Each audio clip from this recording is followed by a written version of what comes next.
It is a beautiful Wednesday here in Boston, and what makes it just a tad nicer is that the Boston Red Sox came away with a win over the Tigers on Tuesday, 5-3. Welcome to the Locked On Red Sox podcast. I am your host, NESN's Lauren Campbell. Thank you for making Locked On Red Sox your first listen of every single day.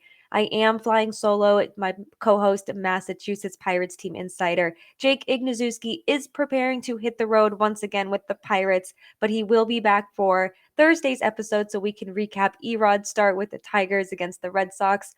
But let's talk about Tuesday's game. Kiké Hernández finally broke his 0 for 19 slump to start the season. Garrett Whitlock still looked amazing. Rafael Devers coming in clutch. And just an overall strong game from the Red Sox. And we also have a Trevor Story update for you. So let's just jump into Wednesday's episode. You are Locked On Red Sox, your daily Boston Red Sox podcast. Part of the Locked On Podcast Network, your team every day.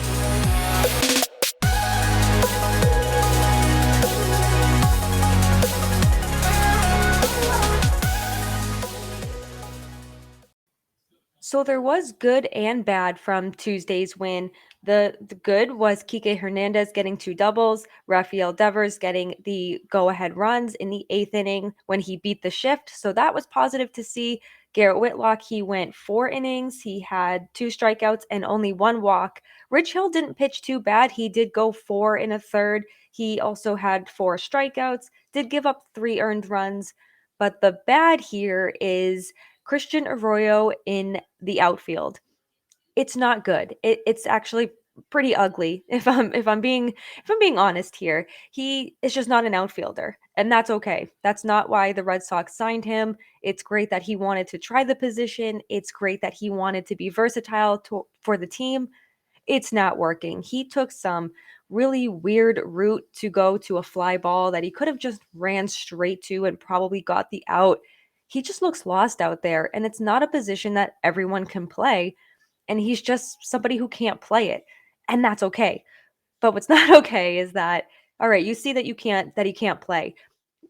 Alex Cora needs to stop putting him out there. And yes, I know you don't want that bat out of the lineup. You probably want his bat in the lineup over Jackie Bradley Jr. But now he's just a defensive liability in the outfield. And some of this does revolve around Trevor Story not being back in the lineup just yet. We will get to an update on him shortly here, but when the Red Sox are playing well and you have Rich Hill pitching well and you have him kind of in a groove, you have runs on the board, and Christian Arroyo is just looking too lost in the outfield. So hopefully when Wednesday's lineup rolls around, maybe he won't be in the outfield.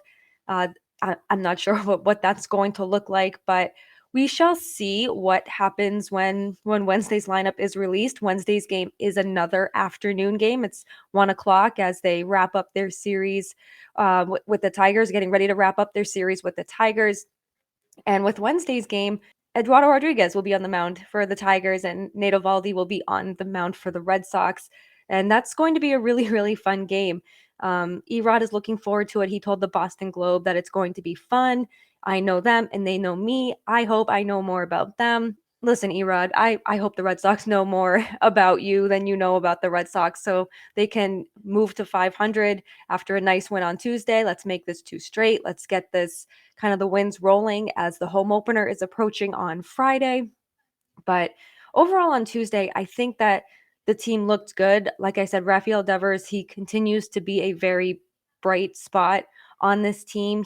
The Red Sox scored 3 runs in the sixth, 2 runs in the eighth. Devers had the go-ahead RBI in the eighth when he beat the shift to drive in some runs, come in clutch for the Red Sox, and just kind of provide that spark when you really need to.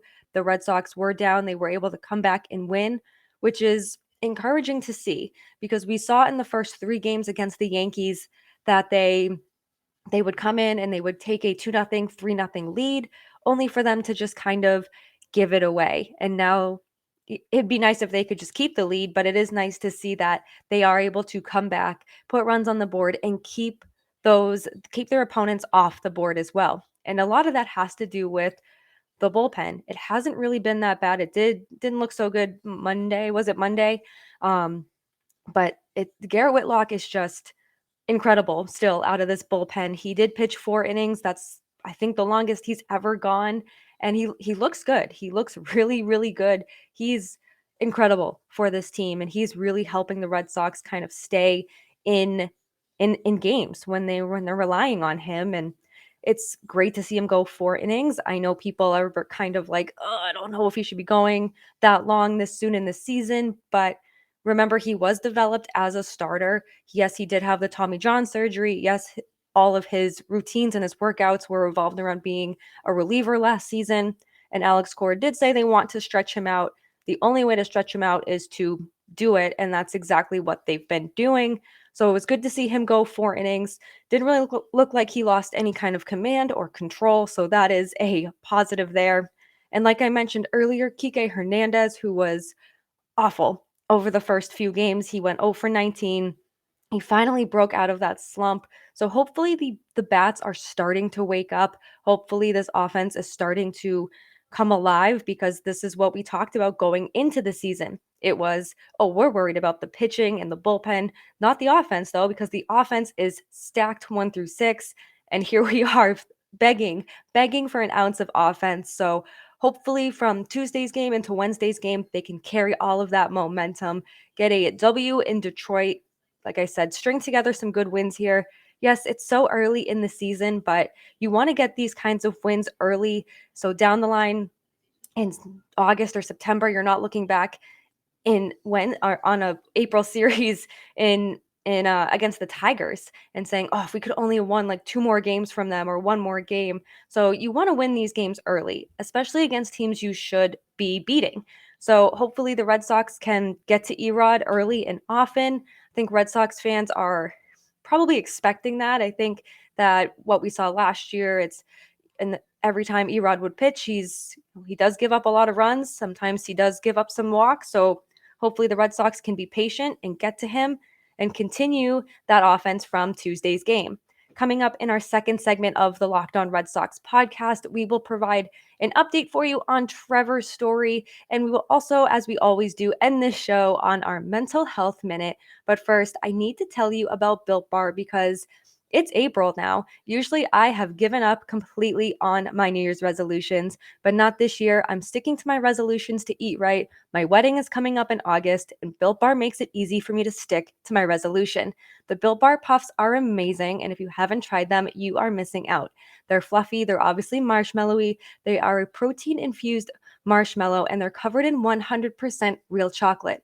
All Built Bars, in fact, are covered in 100% real chocolate. They're low calorie, they're high protein, and you can replace your candy bars with these. If you go to Built.com and you scroll down to their macros chart, you'll be blown away.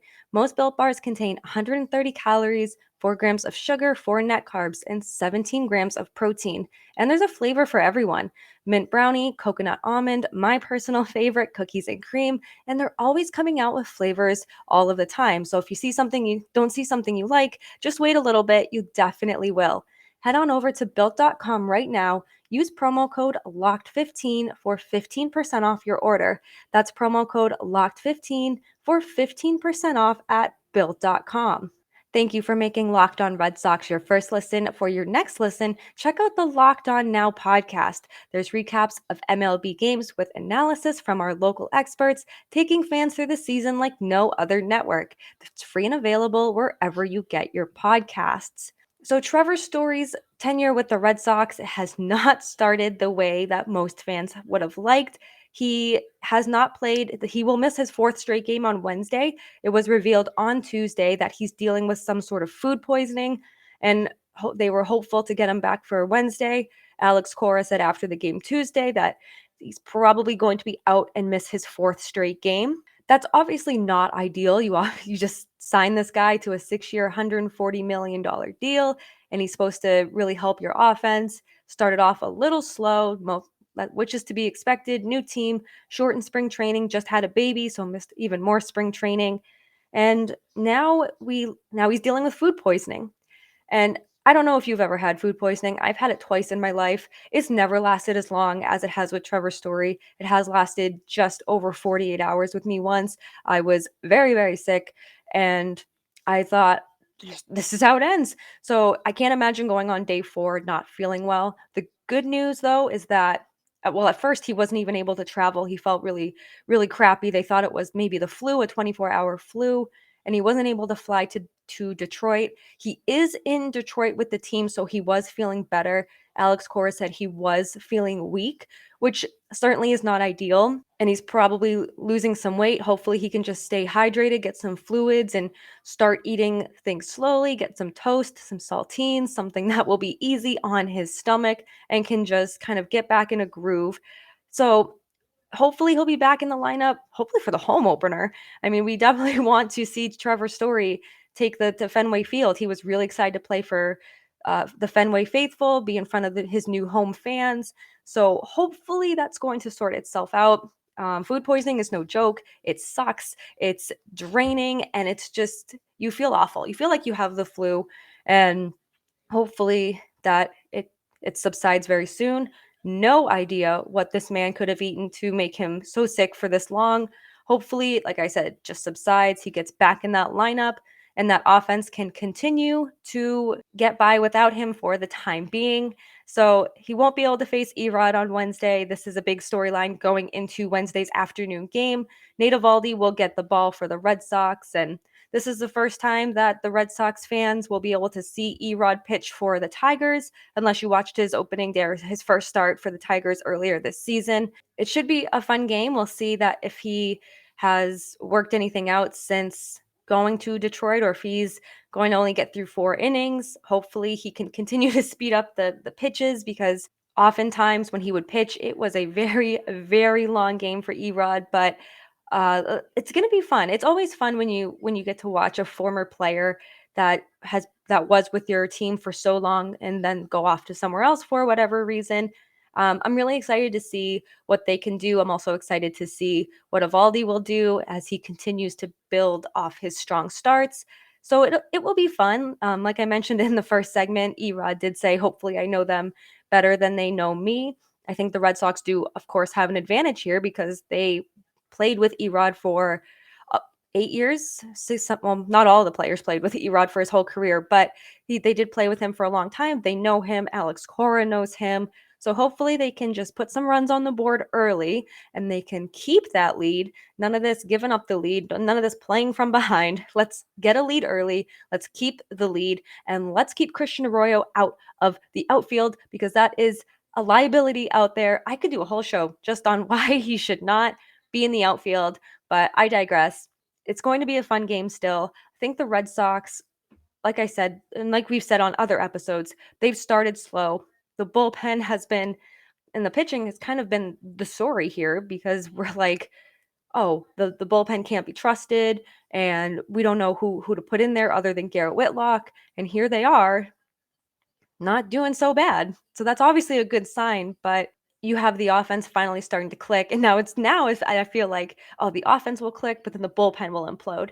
And it's just what we saw so much last year. But hopefully that does not happen. Hopefully the Red Sox can just get on track and get these bats going. The bullpen continues to be strong and just figures it out and just cruises through the rest of April. April's already a tough month. It's I mean, it's snowing in some places still. We saw rain in Detroit the other day. It's like 65 degrees here today in Boston. There's nice weather slated for the weekend when the Red Sox are home. Little quote unquote chilly. It'll be like 55, 60, but starting to warm up. And maybe the Red Sox just need to string together a couple of wins before they come home to go on a good run, get themselves in some good position going into May and June. And then before you know it, Chris Sale's back. So definitely some good things on the horizon, and a lot of excitement for the Red Sox fans to look forward to, especially with the return of Trevor Story. He's not going to have food poisoning forever. So hopefully he just feels better. He just needs an extra day or two of rest. And like I said, just kind of build back some strength. That's the hard part about having food poisoning, is you're down and out for, even if you're down and out for 24 hours, you still lose so much energy. And it's just hard for your body to bounce back quickly. So hopefully, like I said, get some fluids in him, take some Noom, get yourself rehydrated, some saltines, maybe some ginger ale, and get yourself healthy back in the Red Sox lineup, especially before the home opener, because that Fenway crowd is going to be buzzing, and he's going to want to be a part of that. So all the best to Trevor Story. Hopefully he's feeling better today and can get back in that lineup as soon as possible. Coming up in our third segment of the Locked On Red Sox podcast, I'm going to end this show with the mental health minute like we always do and get you guys excited for Wednesday's game and the rest of the games to come. So, for my mental health minute, I wanted to talk about something that I've heard for a long time. And it was always people saying when you get into a relationship or when you get married, don't forget to continue to date your partner. And it sounds silly because you think, oh, if they've been together for so long, obviously they're going to go on dates like they're together, but it's still so important to have that time to connect with your partner. On Tuesday, I was able to go to the Bruins game with my fiance, and we haven't been to a Bruins game together probably since I think the Stanley Cup in 2019. We went to game 2 and the Bruins Blues, and we got to go to the Tuesday game. The Bruins Blues played each other once again. And even though the Bruins lost, it was still fun to go to the game. My fiance loves hockey. It's something he's been passionate about his entire life. He played as a kid, and he still likes to skate and just kind of play with his brothers. Nothing serious these days, but just to be able to go to a game and a team that really brought us together in our relationship and just something we could enjoy together. And I was like, this is what people mean when they're like, date your partner. It's not about, going on dinner dates all the time. It's just doing something you enjoy. Take a walk on a nice rail trail or something, go to a game, go out to dinner if that's what you like. Just enjoy each other's company because we're so wrapped up in work, we're so wrapped up in our phones, and it's important to just take time away from reality, just de-stress and enjoy each other's company. And that's exactly what we did Tuesday. And even though the Bruins lost, we still had fun. We got to go to the game together, and I'm excited to go to Woo Sox games with him and Red Sox games. And we're going to catch the Portland Sea Dogs when we go to Maine on our little mini moon after our wedding this summer. So it's also giving me a lot to look forward to. So I'm super excited about that. But to close this out, don't forget to date your partner. Get away from reality for a little while, no matter what that is for you. Make sure you do it to get yourself kind of back on track, get your mind right, and continue on with a happy day and a happy life. But I'm going to end the show there. Thank you, as always, for making Locked On Red Sox your first listen of every single day. Rate, review, and subscribe to the Locked On Red Sox podcast right here on YouTube, Apple, Spotify, wherever you get your podcast is where you can find us. You can find the Locked On Red Sox on Twitter at LO_Red Sox, Jake at Jake Iggy, and then me at La Lauren, 3 Laws, Lauren with 4 R's. Find all of my work, written work on NESN.com. Tons and tons of Red Sox content churning out every single day. So be sure to check that out. Also, be sure to check out the other Locked On shows across our network. Locked On Yankees, Locked On A's, Locked On Astros, Rays, Jays. Everyone's doing a really, really great job. All super jazzed. Baseball is back. And now that you've made Locked On Red Sox your first listen, head on over to Locked On MLB to make it your second listen. Paul Francis Sullivan, good friend of the pod, good friend of mine, please call him Sully, brings you his unique perspective of MLB players both past and present. It's free and available wherever you get your podcasts. Be sure to check back Thursday and Friday for some exciting shows. Jake indeed will be back. Hopefully, we're going to be recapping some strong wins, some good news about Trevor Story. We are so excited that baseball is back. We'll see you Thursday. Let's go, Red Sox.